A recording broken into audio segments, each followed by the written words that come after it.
Hello friends, good evening. कैसे हैं आप लोग? आशा है बढ़िया होंगे। तो मैं भी ड्यूटी से आ चुका हूं, स्नान ध्यान करके फ्रेश हो चुका और आपके साथ एक प्रोसेस हाउस की एक ऐसी मशीनरी की जानकारी साझा करना चाहता हूं, शेयर करना चाहता हूं, जो मशीन तो एक है लेकिन जिसके गुण अनेक है, जिसके काम अनेक हैं। तो उस मशीन को हम बोलते हैं दोस्तों स्टैंटर, और उससे हुए प्रोसेस को बोलते हैं स्टैंटरिंग प्रोसेस, और उस मशीनरी को टोटल बोलते हैं स्टैंटरिंग मशीन। तो टेक्सटाइल इंडस्ट्री में स्टैंटरिंग मशीन का एक बहुत ही अहम रोल है फिनिशिंग में। इसको हम कपड़ा सुखाने के लिए यूज करते हैं, हीट सेटिंग के लिए यूज करते हैं, विड्थ कंट्रोल के लिए यूज करते हैं। इस तरह से इसके बहुत सारे डिटेल वर्क हैं, तो आज हम इसी के बारे में करेंगे। तो सबसे पहले हम जानते हैं इसके मेन यूजेज क्या है। सबसे पहला यूज है हीट सेसिंग। इसका पर्पस होता है to stabilise synthetic fibres like polyester और नायलॉन। इसको फिक्स कर दिया जाता है, इसकी विड्थ की घट बढ़ फिक्स कर दी जाती है हीट सेटिंग मेथड से। और ख़ास करके जब स्पैंडेक्स होता है, लाइक्रा होता है किसी फैब्रिक में 3% 5% मिक्स, तो उसको ये फिक्स करता है। अगर ऐसा नहीं करेंगे तो उसका विड्थ बार बार वॉश के बाद वो अनइवन होता रहेगा। इस हीट सेटिंग से होता क्या है, it prevents shrinkage and deformation during washing और वियरिंग। तो आप समझ गए होंगे इसका मकसद क्या है, ये प्रोसेस होता कैसे है। Fabric is heated to a specific temperature and held under tension. तो एक पर्टिकुलर टेंशन के साथ एक बैलेंस टेम्परेचर के अंदर इसको सेट कर दिया जाता है, ताकि बाद में ये पहनने या धुलाई के दौरान इसका डिफॉर्मेशन ना हो, इसमें श्रिंकेज ना हो। दूसरा काम जो स्टैंटर का होता है वो है ड्राइंग प्रोसेस। कपड़े को सुखाने के लिए ही इसका यूज किया जाता है। After processes like dyeing, washing और coating, fabric has high moisture.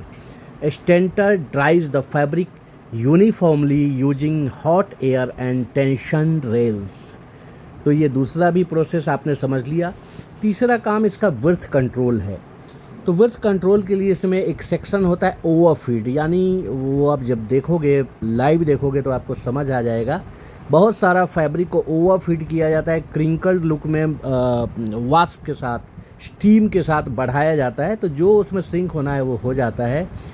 तो इसमें क्या करते हैं, मेंटेन्स और adjust the desired fabric width, prevent side shrinkage and distortion, controlled via clip और pin system on both side. तो विड्थ के दोनों किनारों को पिन या क्लिप से जकड़ के उसको सेट किया जाता है, विड्थ को एक स्टीम देकर, ताकि विड्थ इवन हो जाए, इक्वल हो जाए, उसका सिंकेज कंट्रोल हो जाए, विड्थ कंट्रोल हो जाए। इसका बाद इसका कुछ फिनिशिंग एप्लीकेशंस भी हैं जो स्टैंटर में किए जाते हैं, जैसे केमिकल फिनिशिंग, जैसे वाटर रिपेलेंट डालना हो वो भी स्टैंटर के थ्रू हो जाएगा। एंटी पीलिंग एजेंट्स डालने वो भी उसके स्टैंटर के थ्रू हो जाएगा। उसमें एक टब बना होता है, उसके द्वारा केमिकल और रोलर के बीच से पास करके जब उसको सुखाया जाता है तो उसमें केमिकल फिनिशिंग भी हम कर सकते हैं। इसी तरह उसको सॉफ्ट करना हो तो सॉफ्टनिंग एजेंट भी हम उसके थ्रू कर सकते हैं। इसके अलावा इसमें हम कुछ हद तक हीट के द्वारा इसके कलर को भी फिक्स कर सकते हैं। अगला काम जो इससे होता है वो जीएसएम कंट्रोलिंग का होता है। It also helps control fabric GSM by adjusting overfeed and width. तो पूरा खेल विड्थ और ओवरफीड का है। सिंकेज ज़्यादा होगा तो उस समय अनवाश में आपको जीएसएम कम मिलेगा, वाश होकर ज़्यादा डेंस हो जाएगा, जीएसएम बढ़ जाएगा तो अनइवननेस रहेगा। इसको भी हम स्टैंटर मशीन के थ्रू कंट्रोल करते हैं। नेक्स्ट करता है surface appearance enhancement. It ensures smoothness, flatness and better appearance of fabric, useful for knitted and woven fabric finishing. Next इसका काम है industries where stenter is used. किस किस इंडस्ट्री में इसका काम किया जाता है, ये वूवन इंडस्ट्री में भी होता है, ये निटिंग फैब्रिक प्रोसेसिंग में भी यूज होता है, वहाँ कुछ का नाम बदल के कॉम्पैक्टर हो जाता है। ये होम टेक्सटाइल, कर्टन्स, बेडशीट आदि के ही यूज में किया जाता है। गारमेंट की प्रोसेसिंग में भी इसका यूज होता है। तो ये रहा स्टैंटर प्रोसेस। इसके बेनिफिट क्या होते हैं, it improves fabric dimensional stability, it enhance fabric quality, allows precise control over fabric width and finish, efficient drawing and chemical fixation. तो ये सारे रोल इसके हैं स्टेंटर मशीन के। तो ये एक बहुत ही उपयोगी मशीन था और वर्सेटाइल टाइप ऑफ वर्किंग है इसके, इसलिए मैंने सोचा कि इसके बारे में भी थोड़ी हम लोग बातचीत कर लें।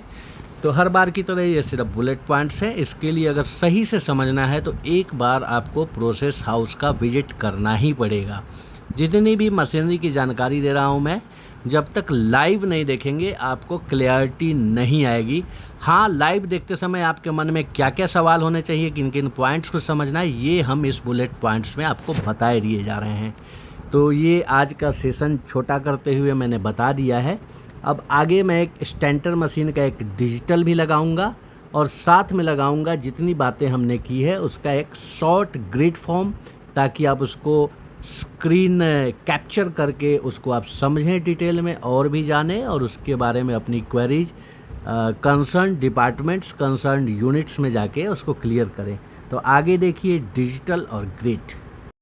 तो दोस्तों ये रहा स्टेंटर मशीन का पिक्चर। इसमें एक तरफ से फैब्रिक इन होता है, जो भी रिक्वायर्ड प्रोसेस होते हैं जैसा हमने बताया अभी, उनमें से जो भी करना है उसको करते हुए दूसरी साइड फैब्रिक फिनिश होके उतर आता है। और आगे देखिए ये ग्रिड मैंने आपकी सुविधा के लिए डाल दिए हैं। इसको अपनी सुविधा के अनुसार स्क्रीन रिकॉर्ड कर लीजिए, डाउनलोड कर लीजिए, पिक्चर के माध्यम में रिकॉर्ड कर लीजिए। इसको बार बार देखिए, गहराई से समझिए और कंसर्न डिपार्टमेंट और यूनिट में जाके इसको समझिए अच्छे से, इस पर विचार कीजिए, इसकी गहराई तक में जानिए।